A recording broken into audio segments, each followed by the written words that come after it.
फर्जी कर्नल बनकर भारतीय सेना में युवाओं को नौकरी दिलाने के नाम पर उन ठगों की कहानियां, आए दिन ऐसे नटवर लालों की दास्तान आपने जरूर सुनी होगी, देखी भी होगी। और आजकल तो भारतीय सेना में आर्मी इंटेलिजेंस की ओर से ऐसे नटवर लालों की धरपकड़ भी जारी है। लेकिन एक ऐसी ही ठगी सामने आई है जिसमें भारतीय सेना के जवान जो खुद नटवर लाल के भेष में एक ऐसी ठगी करता है जिसमें एक युवक को भारत पाक बॉर्डर के ऊपर ड्यूटी भी करवा देता है, उसकी सैलरी भी चालू हो जाती है। और जब ये वाकया सामने आता है उसके पश्चात भारतीय सेना के अफसर यहां तक कि रक्षा मंत्रालय तक भी हैरान है, उसमें भी हड़कंप का दौर है। नमस्कार जैन साथियों, ये ठगी की कहानी सामने आई है। ये ठगी का वाकया सामने आया है उत्तर प्रदेश से। जी हां, ये वाकया है 2019 का, जिसकी पूरी की पूरी पोल अब सामने आई है। पूरा का पूरा भंडाफोड़ अब हुआ है। यह कहानी है 2019 फैजाबाद सेना भर्ती की, जब एक मनोज नाम का शख्स राहुल नाम के शख्स से उसकी मुलाकात होती है। दोनों में अच्छी दोस्ती होती है, घर आना जाना भी शुरू हो जाता है। कई बार जो राहुल है वो मनोज से मुलाकात भी करता है। इसी दरमियान एक दिन मनोज के घर राहुल व बिट्टू नाम के दो शख्स आते हैं। यहां मनोज की पहले ही राहुल से मुलाकात हो चुकी थी, लेकिन बिट्टू मनोज के लिए नया था।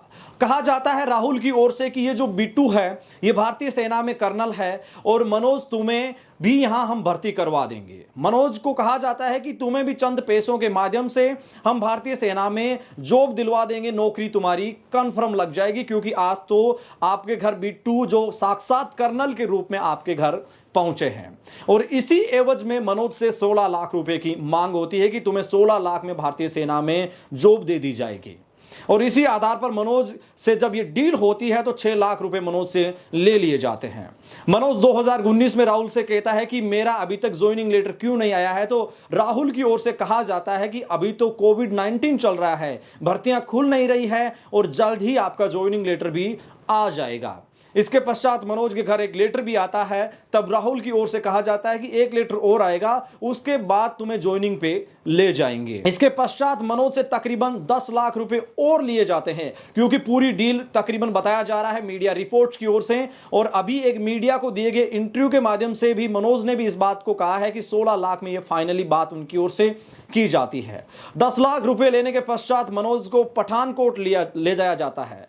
पठानकोट में एक होटल में रखा जाता है। उसके पश्चात बाजार से वर्दी ली जाती है। और आपको बताते चले कि जो राहुल नाम का शख्स है वो पहले ही भारतीय सेना में सेवाएं दे रहा है, जो नटवर लाल के भेष में इतनी बड़ी ठगी को अंजाम देता है। ये जो राहुल है ये बाजार से वर्दी लेकर पठानकोट में यूनिट में उस शख्स को ले जाता है। मनोज को यूनिट में ले जाता है बाजार से वर्दी दिलाने के बाद। वहां मनोज को फॉलोअर के रूप में भी रखा जाता है, उससे खाना भी बनाया जाता है। और यहां तक कि भारत पाक बॉर्डर अखनूर सेक्टर में उस मनोज की ड्यूटी भी लगवा दी जाती है। अब ये ड्यूटी राहुल की लगती है, लेकिन उसके स्थान पर मनोज से ये ड्यूटी करवाई जाती है। धीरे धीरे ये सिलसिला चलता रहता है। और इसी दौरान एक दिन मनोज के मन में ख्याल आया कि क्यों ना हमारी इस नौकरी की चर्चा हम हमारे साथियों से करते हैं। तकरीबन 4 महीने बीत जाते हैं, मनोज का वेतन भी शुरू हो जाता है। और इसी वेतन में इन नटवर लालों ने मनोज के खाते में प्रति महीने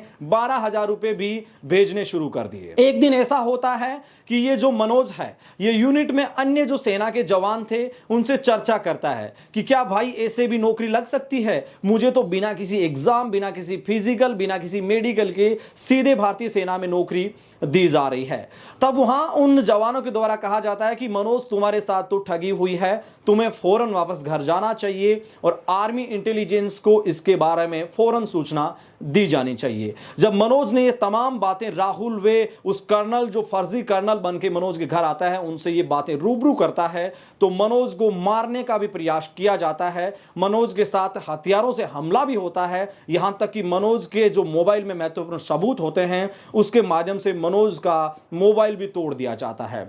इसके पश्चात मनोज को कानपुर लाया जाता है। कानपुर में मनोज को कहा जाता है कि हमारे तो और भी बहुत अच्छे लाइसेंस हैं, हमारे अच्छे हाथ हैं, हम तुम्हें अभी भी अच्छी जगह नौकरी दे देंगे भारतीय सेना में। लेकिन मनोज का अब जाकर यहां से विश्वास उठता है, वो कैसे भी चाहता है कि वो कैसे भी करके घर आ जाएं। और घर आने के बाद मनोज ने सारी की सारी दास्तान अपने घर वालों के सामने रखी और उसके पश्चात ये वाकया आर्मी इंटेलिजेंस के सामने रखा जाता है। और इसके पश्चात, इस वाकये को सुनने के पश्चात हर कोई इस वाकये से हैरान है कि आखिरकार इस कदर इससे कैसे अंजाम दे दिया गया। हालांकि एक मीडिया को दिए गए इंटरव्यू के माध्यम से मनोज ने कहा कि अभी भी पुलिस प्रशासन उसका सहयोग नहीं कर रहा है, क्योंकि कहा जा रहा है, ये मनोज की ओर से कहा गया है कि पुलिस प्रशासन जो है वो ये कह रहा है कि मनोज आप मीडिया से दूर रहो, हम आपके 10 लाख रुपए वापस दिला देंगे। और ये तमाम बातें मनोज की ओर से कही गई है। लेकिन आर्मी इंटेलिजेंस इन नटवरलालों के पीछे पड़ी हुई है। आए दिन ऐसे घटनाओं को भंडाफोड़ भी सामने हो रहा है और अब इनकी गहन जांच भी होगी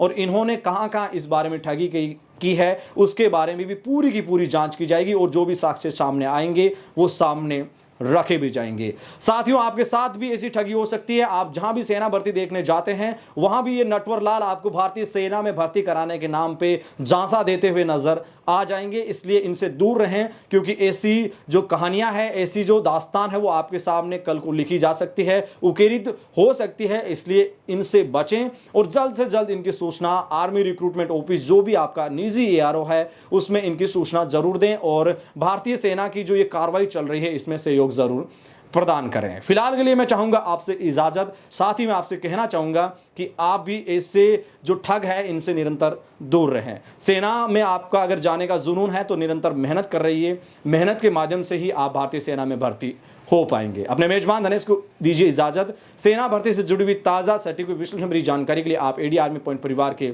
YouTube चैनल से जरूर जुड़ें। वीडियो के अंत तक आप बने रहिए, इसके लिए आपका दिल से शुक्रिया। मिलेंगे फिर ताज़ा वीडियो, ताज़ा अपडेट के साथ। तब तक के लिए जय हिंद, जय भारत, शुक्रिया।